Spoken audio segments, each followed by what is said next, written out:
ഇന്നത്തെ വീഡിയോ എന്ന് പറഞ്ഞാൽ ഒരു ബീഫ് റോസ്റ്റിൻ്റെ വീഡിയോ ആണ്. അതിനുള്ള ഇൻഗ്രീഡിയൻസ് ആണ് ഈ എടുത്തു വെച്ചിരിക്കുന്നത്. ചെറിയുള്ളി, സവാള, വെളുത്തുള്ളി, ഇഞ്ചി, പിന്നെ കുറച്ച് കറിവേപ്പില. ഇത് ബീഫിനെ മഞ്ഞൾപ്പൊടിയും കുരുമുളകുപൊടിയും ഉപ്പൊക്കെ ഇട്ട് കുക്കറിൽ വേവിക്കുമ്പോൾ നമുക്ക് കിട്ടുന്ന ആ ഒരു ഗ്രേവിയാണ്. പിന്നെ ഇത് വേവിച്ച ബീഫാണ്. ബാക്കി മസാലപ്പൊടികളൊക്കെ ഞാനത് ചൂടാക്കുന്ന സമയത്ത് ഏതൊക്കെയാണെന്ന് പറയാം.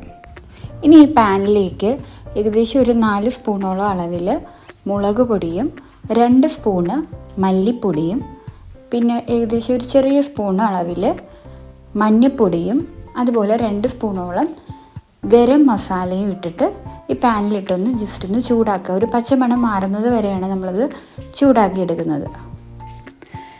ഇനി ഈ മസാലയെ ജസ്റ്റ് ഒന്ന് ചൂടായി തുടങ്ങുമ്പോൾ തന്നെ നമ്മളതിലേക്ക് കുറച്ച് വെളിച്ചെണ്ണ ഒഴിച്ച് കൊടുത്തിട്ട് ഒന്ന് ചൂടാക്കി ഈ ഒരു പരുവത്തിലേക്ക് എത്തുമ്പോഴത്തേക്കും നമുക്കത് നേരത്തെ വേവിച്ച് വെച്ചിരിക്കുന്ന ബീഫിലേക്ക് ആഡ് ചെയ്ത് കൊടുക്കുക. ഈ ബീഫിൽ ആൾറെഡി നമ്മൾ മഞ്ഞൾപ്പൊടിയും കുരുമുളക് പൊടിയും ഉപ്പും ഒക്കെ ഇട്ട് വേവിച്ചിട്ടുള്ളതാണ്.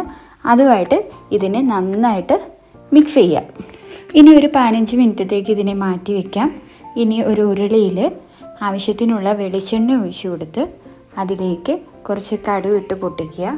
ഈ കടുക് എല്ലാം പൊട്ടിയതിന് ശേഷം നമ്മൾ നേരത്തെ അരിഞ്ഞു വെച്ചിരിക്കുന്ന വെളുത്തുള്ളി, ഇഞ്ചി ഇത് ജസ്റ്റ് അതിലേക്കൊന്ന് മൂപ്പിക്കാനായിട്ട് ഇട്ട് കൊടുക്കുക.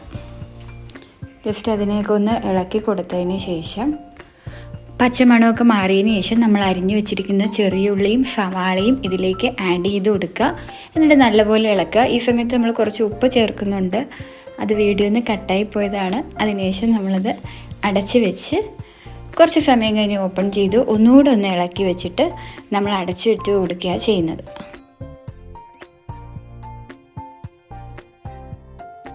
കുറച്ച് സമയം ആവിയിൽ വെന്തതിന് ശേഷം ഈ അടപ്പ് മാറ്റി കഴിയുമ്പോഴത്തേക്കും നമ്മുടെ ഉള്ളിയൊക്കെ നന്നായിട്ട് വാടിയിട്ടുണ്ടായിരിക്കും.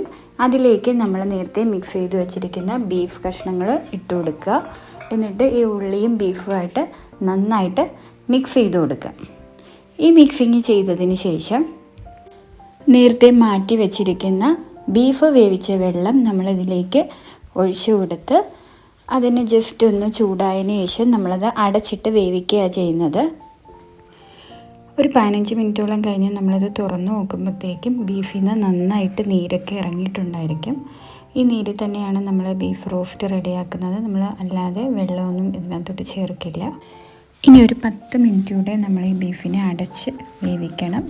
അത് കഴിഞ്ഞ് തുറന്ന് നോക്കുമ്പോഴത്തേക്കും നമ്മുടെ ഗ്രേവിയൊക്കെ നന്നായിട്ട് കുറുകി വന്നിട്ടുണ്ടായിരിക്കും.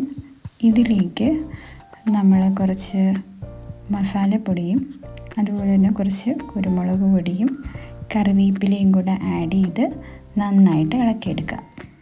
അപ്പോൾ ഫൈനലി നമ്മുടെ ബീഫ് റോസ്റ്റ് റെഡി ആയിരിക്കുകയാണ്. നിങ്ങൾക്ക് ഈ വീഡിയോ ഇഷ്ടപ്പെട്ടെങ്കിൽ ഒന്ന് ലൈക്ക് ചെയ്യുക, ഷെയർ ചെയ്യുക, സബ്സ്ക്രൈബ് ചെയ്യുക, അതുപോലെ കമൻറ്റ് ചെയ്യുക. ഇപ്പോൾ നിങ്ങൾക്ക് എന്തെങ്കിലും പോരായ്മകൾ തോന്നുകയാണെങ്കിൽ അതും ഒന്ന് കമൻറ്റ് ചെയ്യണേ.